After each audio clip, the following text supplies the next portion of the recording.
본문 말씀은 민수기 6장 1절부터 8절까지 나실인이 되어라 라는 말씀입니다. 성경 해석의 원칙 중에 점진적 계시의 원리라는 원칙이 있습니다. Principle of Progressive Revelation. 구약에서부터 신약을 향한 성경의 계시는 계시의 완성자이신 그리스도를 향하여 점진적으로 발전하고 있다는 것입니다. 예컨대 구약에 보면 처음 제사를 통해서 희생의 제물이 어린 양과 같은 희생의 제물이 바쳐질 때 용서함을 받는다는 개념이 가르쳐집니다. 그러다가 신약에 와서 예수 그리스도가 바로 인류를 위한 속죄의 어린 양이시다라는 말씀이 최종적으로 계시가 되는 것이죠. 우리가 구약에 보면 우리가 하나님의 백성이 되는 표시로 이스라엘 남자들이 육체의 소중한 부분을 그 피부를 자르는 할례를 받았던 것을 기억합니다. 할례가 하나님의 백성의 언약의 표시였습니다. 그것이 신약에 와서는 피부의 한 껍질을 벗기는 것이 아니라 우리의 마음을 주께 드릴 때 그것이 마음의 할례가 되고 또 영적 할례가 된다는 것이 가르쳐집니다. 또 구약에 하나님 앞에 자신의 인생을 들여 헌신하는 대표적인 직업이 있는데 그것이 바로 제사장입니다. 어떻게 우리가 하나님 앞에 드려지는가, 그리고 어떻게 우리가 하나님 앞에 쓰임을 받는가, 그 대표적인 사람이 제사장이에요. 그러다가 신약에 와서는 예수를 믿는 모든 사람이 다 제사장이다라는 진리가 계시가 됩니다. 종교개혁자들은 이것을 모든 신자의 제사장 직분, priesthood of all believers, 모든 신자의 제사장직이다 이렇게 불렀습니다. 그런데 구약시대에서 제사장이 되려면 제사장의 가문에서 출생을 해야 돼요. 출생에 의해서 제사장이 되는 것입니다. 그러니까 보통 백성들은 제사장이 될 수가 없죠. 그러니까 보통 백성들 마음속에도 나도 제사장으로 한번 살아봤으면 좋겠는데 이런 갈망이 마음속에 있었을 거예요. 물론 제사장이 된다는 것은 고귀한 특권이지만 동시에 거기에는 엄정한 책임이 뒤따르고 있었던 것입니다. 히브리서 5장 4절의 말씀을 같이 보시겠습니다.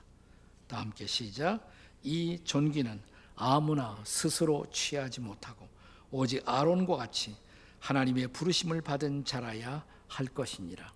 자, 이 말씀에 처음에 이 존귀는 그랬어요. 영어로 보면 이 대목이 this honor, 이 존귀.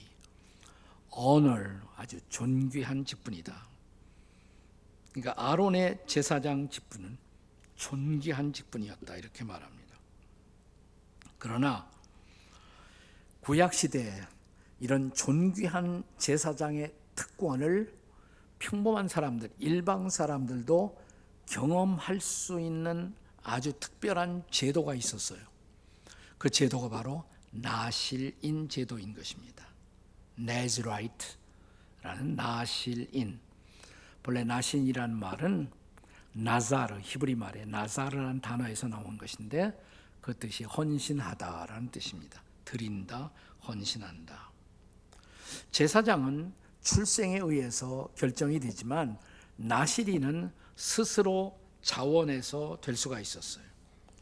그러니까 이 사람이 기혼자하고 가정을 가지고 있고 또 세속적인 직업을 갖고 있어도 나실인이 될 수가 있었던 것입니다. 더군다나 그 당시로서는 파격적이고 놀라운 사실인데 여자도 나실인이 될 수가 있었다는 것입니다. 자, 본문 1절과 2절을 함께 보도록 하겠습니다. 같이 읽겠습니다. 시작. 여호와께서 모세에게 말씀하여 이르시되 이스라엘 자손에게 전하여 그들에게 이르되 남자나 여자가 특별한 소원 곧 나실인의 소원을 하고 자기 몸을 구별하여 여호와께 드리려고 하면, 그러니까 그러니까 여성도 나실인이 될 수가 있었던 것입니다. 네, 나실인의 기간 그 스스로 정하는 것이에요. 아주 최단기간으로 나는 석 달만 나실인이 되겠다. 그럴 수가 있었어요. 나 1년 하겠다. 2년 하겠다. 아니 어떤 사람 나 평생 나실인 하겠다. 그러면 이 사람은 평생 나실인으로 살아야 돼요. 그래서 나실인이 되면 제사장과 아주 유사한 삶을 살아가면서 내가 하나님께 헌신한다는 그 헌신의 의미를 이해하고 경험할 수 있었던 제도가 바로 나실인 제도였습니다. 그런 의미에서 오늘날도 헌신적인 그리스도인의 삶을 살아가는 사람들은 오늘의 나실인이라고 말할 수가 있는 것이죠. 나실인 한번 되면 어떨까요? 옆에 사람 살짝 윙크하시면서 나실인 되어보시죠. 한번 해보세요. 나실인 되어보시죠. 응답을 해야지, 응답을. 네, 그렇습니다. 이제 그렇다면 어떻게 오늘을 사는 우리가 또 구약처럼 나실인이 될 수가 있을까요? 자, 구약의 나실인이 되려면 첫째로 서원을 해야 돼요. 서원을 해야 합니다. 자, 오늘의 본문 2절에 보시면 이렇게 기록되어 있죠. 특별한 서원, 곧 나실인의 서원을 하라, 이렇게 기록되어 있습니다. 서원이라는 말이 영어로는 vow, V-O-W, 서원은 특별한 맹세라고 할 수가 있습니다. 성경에서 서원은 맹세와 같은 의미로 사용되기도 하고 또 때로는 또 맹세와 조금은 구별된 의미로 사용되기도 합니다. 예컨대 서원이 조건적이었다면, 이렇게 해주시면 저 주님을 위해서 이렇게 살게요, 이게 서원이었다면 맹세는 일방적으로 그냥 할 수가 있어요. 그런 차이가 존재하기도 합니다. 자, 민수기 나중에 30장에 우리가 도달하면 이 서원의 의미를 더 상세하게 기술하여 가르치고 있습니다. 그러나 중요한 것은 이것입니다. 일단 서원하면 서원한 것을 지켜야 한다는 것입니다. 자, 민수기 30장 2절의 말씀을 한번 같이 읽어볼까요? 민수기 30장 2절 다 같이 시작. 사람이 여호와께 서원하였거나 결심하고 서약하였으면 깨트리지 말고 그가 입으로 말한 대로 다 이행할 것이니라. 아멘. 네, 서원이라는 이 명제를 둘러싸고 오늘날의 신앙 공동체 안에도 두 가지의 정반대의 반응을 보이는 성도들을 발견할 수가 있습니다. 어떤 성도들은 상당히 이제 주로 정적인 성도들, 이모셔널한 그런 성도들의 경우에 이렇게 설교하다가 은혜를 받으면 갑자기 서원을 합니다. 맹세를. 나 주님 앞에 이렇게 살겠어요. 네.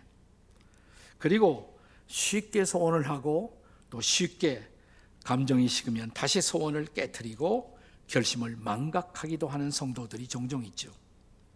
그런가 하면 그 반대의 반작용으로, 아니 성경에 함부로 맹세하지 말라고 하는데 나는 그런 서원 안 해, 그런 맹세 안 해, 신앙생활 하면서 단 한 번도 서원을 해보지 못한 성도들도 있을 것입니다. 둘 중에 여러분은 어느 쪽에 속하십니까?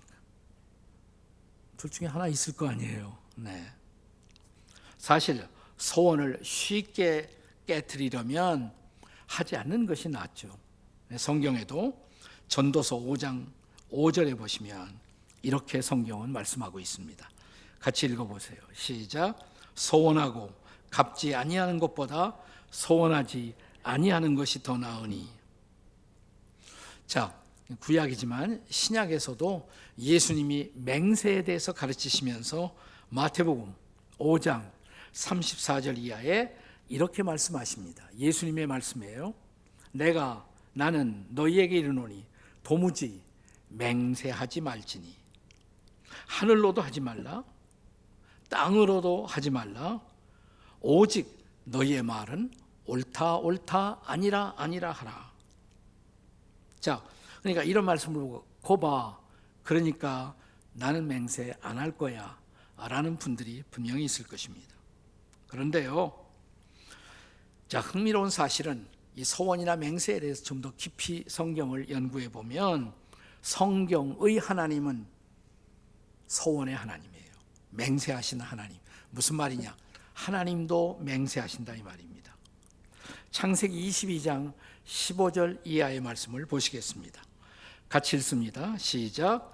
여호와의 사자가 하늘에서부터 두 번째 아브람을 불러 이르시되 여호와께서 이르시기를 내가 나를 가리켜 맹세하노니, 그 다음에 내가 네게 큰 복을 주고 네 씨가 크게 번성하게 하리라.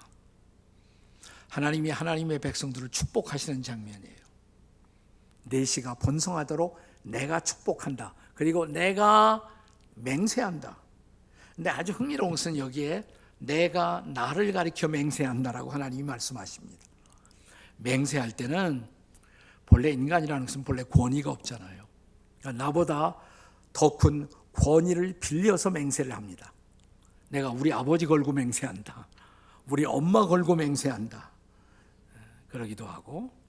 근데 여기 하나님은 하나님보다 더 높은 권위가 없잖아요. 하나님은 최종적 권위입니다. 그래서 하나님이 맹세할 때 내가 나를 가리켜 맹세하노니, 마지막 권위에 그분 자신을 걸고 맹세하는 것입니다. 그런데 하나님은 이렇게 맹세하시는 하나님이실 뿐만 아니라 그 하나님을 따르는 하나님의 백성들에게도 맹세하라고 가르치십니다. 신명기 6장 13절의 말씀이십니다. 자, 신명기 6장 13절 같이 읽습니다. 시작. 네 하나님 여호와를 경외하며 그를 섬기며 그의 이름으로 맹세할 것이니라. 아멘. 그럼 맹세도 좀 해봐야죠. 물론 헛된 소원, 헛된 맹세는 하지 말아야 합니다. 그러나 하늘의 뜻을, 하나님의 뜻을 이루는 인생을 살고자 하는 이들에게 진지한 소원, 진지한 맹세는 아름다운 것입니다. 사실 우리의 역사가 발전하는 것은 그 누군가가 과거에 아름다운 맹세를 했기 때문에, 아름다운 소원을 했기 때문에 그 결과로 우리의 역사는 발전해 온 것입니다. 한 번쯤 나실인의 소원을 해보지 않으시겠습니까?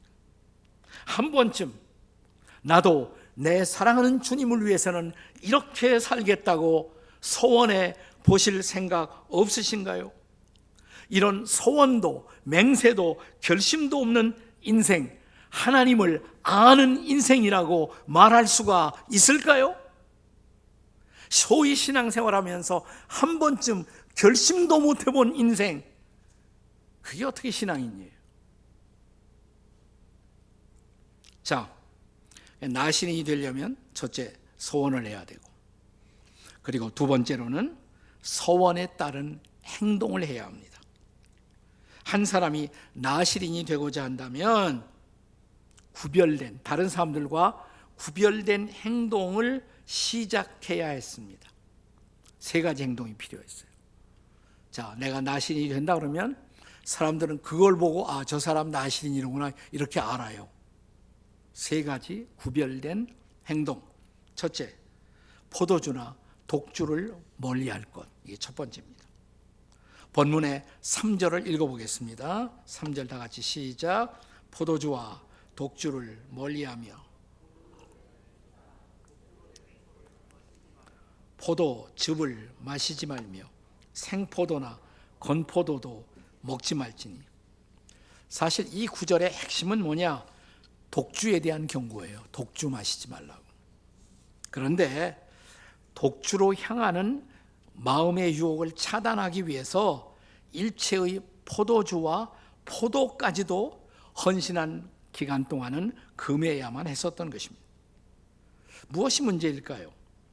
우리가 술에 취하게 되면 이성적 행동을, 자제력을 상실하잖아요. 그래서 하나님의 사람다운, 하나님의 백성다운 간증과 품격을 잃어버릴 수가 있지 않습니까? 그래서 성경은 끊임없이 우리에게 술 취하지 말라고 경고하고 있는 것입니다. 유명한 에베소서 5장 18절에서는 술 취하지 말라, 이는 뭐라고 그랬어요? 방탕하는 것이니. 여기서 방탕이라는 말이 히라보로는 아소티아라는 단어로 되어 있습니다. 이 아소티아라는 말은 무절제 혹은 무분별을 뜻하는 말이에요. 우리가 절제력을 상실하고 분별력을 상실하고 그렇게 되다 보면 실수하죠. 그리고 우리의 소중한 특권을 낭비하게 되는 것입니다. 누가복음 15장에 저 유명한 탕자의 비유에서 탕자가 아버지를 떠나 먼 나라로 갑니다. 가서 성경에 보니까 허랑방탕하였다. 술 취함이 우리를 그런 인생으로 인도할 수가 있는 것입니다. 아마도 술 취함에 대한 가장 실감 있고 가장 재미있는 성경의 경고는 잠언 23장 29절 이하에서 발견할 수가 있을 것입니다. 한번 잘 읽어보세요. 네, 잘 읽어보시고 술을 마시든지 안 마시든지 마음대로 하세요. 다 같이 읽겠습니다. 시작. 재앙이 네게 있느뇨, 근심이 네게 있느뇨, 분쟁이 네게 있느뇨, 원망이 네게 있느뇨, 까닭없는 상처가 네게 있느뇨, 붉은 눈이 네게 있느뇨, 술에 잠긴 자에게 있고 혼합한 술을 구하러 다니는 자에게 있느니라. 포도주는 붉고 잔에서 번쩍이며 순하게 내려가나니 너는 그것을 보지도 말지어다. 그것이 마침내 뱀같이 물 것이요 독사같이 쏠 것이며 또 내 눈에는 괴이한 것이 볼 것이요 내 마음은 구부러진 말을 할 것이며 너는 바다 가운데 누운 자 같을 것이요 돛대 위에 누운 자 같을 것이며 네가 스스로 말하기를 사람이 나를 때려도 나는 아프지 아니하고 나를 상하게 하여도 내게 감각이 없도다. 내가 언제나 깰까 다시 술을 찾겠다 하리라. 아멘. 감동 안 돼요? 얼마나 실감 있는 묘사예요. 저는 술 자체는 좋은 음료라고 생각해요. 네. 성경에 약용으로 포도주를 쓰라는 말씀도 있습니다. 그것은 좋은 선물일 수가 있습니다. 하지만 사탄은 항상 좋은 것을 나쁘게 만들어요. 이 좋은 음료로 하나님 나라 질서의 삶을 파괴하고 탈선하게 만드는 것입니다. 그래서 하나님은 특별히 헌신하려고 하는 사람들에게는 이 독주를 금해야 할 것을 가르치고 있는 것입니다.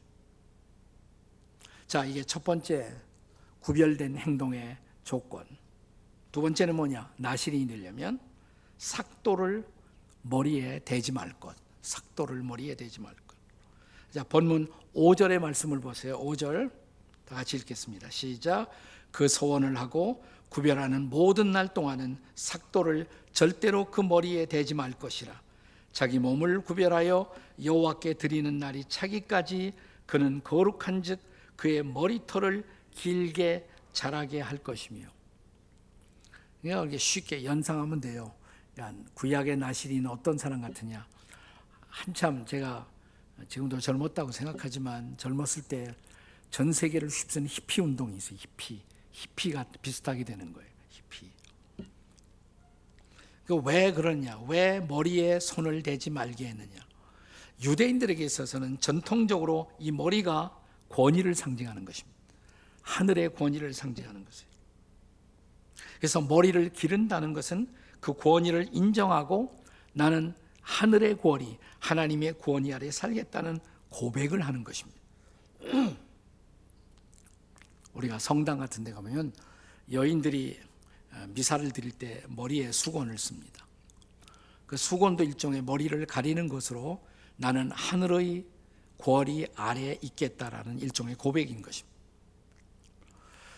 우리가 그 성지순례 같은 데 가셔서 이스라엘 가보시면 유대인 남자들이 유대인으로서 하나님의 백성으로서 그들의 정체성을 드러내는 중요한 상징으로 머리에 항상 모자를 쓰고 다녀요. 근데 그건 테두리가 이렇게 없는 둥근 모자 보이시죠? 그렇죠? 저런 모자를 쓰고 다닌단 말이에요. 유대인 남자들이 키파라고 그래요. 키파. 다 같이 기파. 네, 그래서 저 유명한 통곡의 벽 같은데 가려면 그냥 들여보내지 않아요. 기파를 써야 돼요. 이걸 조그만 거 하나씩 줘요. 여기다 이렇게 쓰고, 나도 하나님의 권위 아래, 하늘의 권위 아래 있겠습니다 라는 고백을 하고 그 앞에 가서 뭐 기도도 하고 한단 말이죠. 자, 우리가 성경을 읽다 보면 삼손이 나실인의 서원을 합니다. 삼손 같은 경우에는 나는 평생 나실인이 되겠다. 그리고 그가 머리를 기르고 있었던 한 하나님은 그에게 힘을 주시어 사사로서의 소명을, 역할을 감당하게 했습니다. 그런데 드릴라의 유혹을 받고 머리를 밀죠, 삼손이. 그러자 힘이 사라집니다. 삼손의 인생의 가장 큰 비극의 날, 사사기 16장 20절은 그날의 비극을 이렇게 설명합니다. 같이 한번 읽겠습니다. 다 같이 시작. 삼손이 잠을 깨며 이르기를 내가 전과 같이 나가서 몸을 떨치리라 하였으나 여호와께서 이미 자기를 떠나신 줄을 깨닫지 못하였더라. 이게 비극이에요. 하나님이 나를 떠나는데 나는 걸 몰라. 그러니까 여인 드릴라에 의해서 머리털이 밀려온 순간 이 비극이 일어나는 것입니다. 더 이상 하나님의 축복이 나와 함께하지 않습니다. 더 이상 하나님의 임재가 나와 함께하지 않습니다. 더 이상 하나님을 향한 헌신의 상징이 사라진 것입니다. 우리가 신약에 와서는 꼭 그 머리털을 뭐 기른다든지 이런 거로 헌신을 표시할 필요는 없어졌어요, 신약 시대. 그러나 신약에서도 헌신의 약속은 여전히 중요합니다. 하나님의 사람들이 하나님께 대한 헌신의 약속을 깨버리면 더 이상 그는 하나님의 임재를 기대할 수가 없어요. 하나님의 축복을 기대할 수가 없어요. 하나님과의 동행을 기대할 수가 없는 것입니다. 자, 나실인으로서의 구별된 행동. 세 번째는 뭐냐? 가족의 시신도 가까이 하지 말 것. 자, 이제 본문 7절의 말씀을 함께 보시겠습니다. 7절 다 같이 읽겠습니다. 시작. 그의 부모 형제 자매가 죽은 때라도 그로 말미암아 몸을 더럽히지 말 것이니 이는 자기의 몸을 구별하여 하나님에게 드리는 표가 머리에 있습니다. 자, 왜 사체를 가까이 하지 말아야 할까? 사체는 부정한 것으로 구약에는 그렇게 기록되어 있습니다. 근데 가족의 사체라도 가까이 하지 말라. 왜 그랬을까? 가족보다 더 중요한 것이 하나님이시기 때문에. 내 인생의 우선순위는 하나님이에요. 하나님은 가족보다 더 소중하신 분이십니다. 하나님이 우리에게 가족을 주셨어요. 그렇다면 가족보다 하나님은 더 중요하신 분이에요. 그 하나님께 대한 헌신을 드리기 위해서 가족의 사체라도 가까이 하지 말아야 했었던 것입니다. 여러분, 이 원리는 신약에 와서도 그대로 전수가 됩니다. 신약에서 우리가 예수님의 제자가 되고자 할 때 제자의 헌신의 조건으로 주님은 이렇게 말씀하십니다. 누가복음 14장 26절의 말씀 함께 같이 읽겠습니다. 시작. 무릇 내게 오는 자가 자기 부모와 처자와 형제와 자매와 더욱이 자기 목숨까지 미워하지 아니하면 능히 내 제자가 될 수가 없다. 네. 그러니까 가족들보다도 하나님이 더 우선한다 이 말이에요. 그러니까 하나님께 헌신한 사람들은 하나님께 우선순위를 둬야지 가족들에게 우선순위를 두어서는 안 된단 말입니다. 아이, 그러면 그렇지. 어떻게 가족을 미워까지 할 수가 있어요? 자, 같은 맥락의 말씀을 마태복음 10장 37절에서 보겠습니다. 마태복음 10장 37절 다 같이 읽습니다. 시작. 아버지나 어머니를 나보다 더 사랑하는 자는 내게 합당하지 아니하고 아들이나 딸을 나보다 더 사랑하는 자도 내게 합당치 아니하며. 여기서는 미워한다는 말이 없어요. 어떤 말로 대체되었습니까? 더 사랑하는 자. 그러니까 이 말은 가족을 미워하라는 말이 아니에요. 가족을 어떻게 미워하겠어요? 그러나 우리의 우선순위는 하나님이시다. 아버지 어머니보다, 아들 딸보다 하나님은 더 소중하다. 하나님이 그 부모도 내게 주셨고, 하나님이 그 자녀들 내게 주셨고, 그렇다면 하나님에 대한 우선순위, 프라이어리티, 그것을 잊지 말고 살아야 하는 것이 헌신한 그리스도의 제자됨의 조건이라는 것입니다. 그렇습니다. 하나님이나 하나님의 아들이신 예수에 대한 절대적 사랑, 절대적 헌신, 그것은 구약이나 신약이나 변함없는 요청이었던 것입니다. 그런데 이런 나실인의 헌신도 완벽할 수는 없어요. 그 누구의 헌신도 완벽할 수는 없죠. 헌신해 놓고 우리가 헌신을 헌신짝처럼 줘버리는 경우들이 종종 있습니다. 자, 그랬을 때 구약은 어떻게 해야 했나? 그들이 제사를 드려야 돼요. 속죄제나 번제의 제사를 드려 하나님 죄송합니다. 제가 서약을 깨트렸습니다. 용서해 주십시오. 그 다음에 다시 헌신의 자리로 복귀했던 것입니다.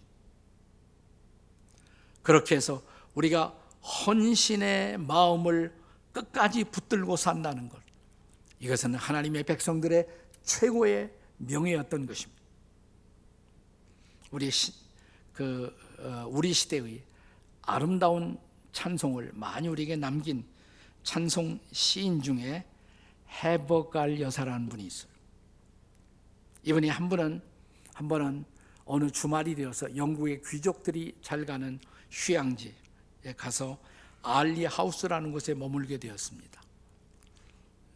예쁜 집에 가보니까 거기 한 10사람쯤 와 있었어요. 인사를 하고 거기서 이제 주말을 며칠 머물게 되었는데, 인사를 하고 보니까 크리스찬들도 있어요. 안 크리스찬도 있고. 그래서 크리스찬이 아닌 사람들에게 내가 전도를 해야겠구나, 이런 마음이 들었겠죠. 또 크리스찬이지만 전혀 헌신하지 못하는 삶을 살고 있는 분들을 보고 저분들이 헌신할 수 있도록 내가 도전도 하고 촉구도 해야겠다. 그리고 기도 시간에 그 함께 같은 하우스에서 머물게 된 한 10명의 사람들을 위해서 일일이 쭉 기도를 했어요. 근데 기도하는 동안에 갑자기 성령이 그에게 말씀하시기를, 너는 어떠냐? 너는 제대로 헌신하고 있니? 가슴에 찔림이 찾아왔어요. 주님, 사실은 제가 최근에 제대로 주님 앞에 헌신의 삶을 살지 못하고 있었습니다. 죄송합니다. 그리고 붓을 들어 시를 쓰기 시작합니다. 그녀가 썼던 이 시에 모차르트의 곡이 입혀집니다. 그리고 우리가 좋아하는 유명한 찬송시, 찬송가 213장의 찬양이 태어난 것입니다. 나의 생명 드리니 주여 받아주소서. 세상 살아갈 동안 찬송하게 하소서. 손과 발을 드리니 주여 받아주소서. 주의 일을 위하여 민첩하게 하소서. 나의 음성 드리니 주여 받아주소서. 주의 진리 말씀만 전파하게 하소서. 나의 보화 드리니 주여 받아주소서. 하늘나라 위하여 주 뜻대로 쓰소서. 나의 시간 드리니 주여 받아주소서. 평생토록 주 위에 봉사하게 하소서. 이 아름다운 찬양, 이 찬양시의 마지막 그 원문을 영어로 읽어보시면 이런 단어로 끝납니다. ever, 그 다음에 only, all for thee. 오직 당신을 위하여 모든 것을, 오직 당신만을 위해 모든 것을 드립니다. 저는 이 찬송이야말로 오늘의 나실인으로 헌신하고자 하는 사람들을 위한 아주 아름다운 찬송이라고 생각해요. 해버걸이라는 한 그리스도인 여성이 이 찬송을 통해, 이 찬송시로 자신의 인생을 주 앞에 헌신했던 것처럼 여러분도 언제까지 우리가 이 땅에 살겠어요? 한 번밖에 되풀이될 수 없는 인생, 제대로 헌신된 삶을 살아보시지 않겠습니까? 바꿀까요? 오늘의 나실인, 이 시대의 나실인 자신을 구별하여 주를 위해 살아가는 헌신된 나실인이 한번 되어보지 않으시겠습니까? 오늘 이 시간이 그런 헌신의 와우, 약속을, 맹세를, 소원을 주께 드릴 수 있는 날이 될 수 있기를 주의 이름으로 축원합니다. 아멘. 네, 기도하시겠습니다. 같이.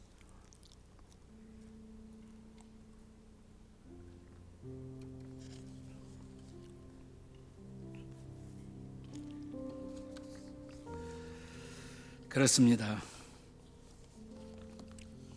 삶의 시간은 지극히 짧은 것입니다.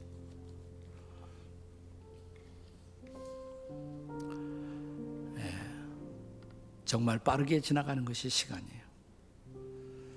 벌써 벚꽃이 피고 진달래, 개나리, 목련 꽃들이 다시 떨어지려 하고 있습니다. 우리 인생은 그렇게 쉽게 지나가는 것입니다. 이 짧은 인생 속에 무엇을 남기고 어떤 헌신을 남기고 가시겠습니까? 여러분이 남기는 인생의 헌신의 자취는 무엇이겠습니까? 주님, 저의 헌신을 받아주십시오. 이 하복을 여사가 주 앞에 고백했던 것처럼 제 손, 제 발 드립니다. 제 음성도 드립니다. 제 재물도 드립니다. 시간도 드리겠습니다. 저를 받아주십시오. 우리 다 같이 주님, 다 같이 저를 따라 주님, 주님 받아주십시오.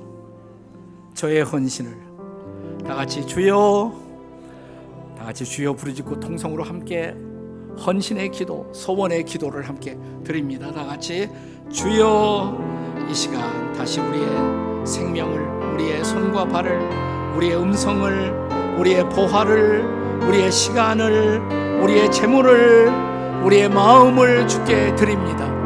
주님 받아주시고 우리를 통해 영광을 받으시며 하나님 나라의 거룩한 영광이 선포되게 도와주시옵소서. 인도해 주시옵소서.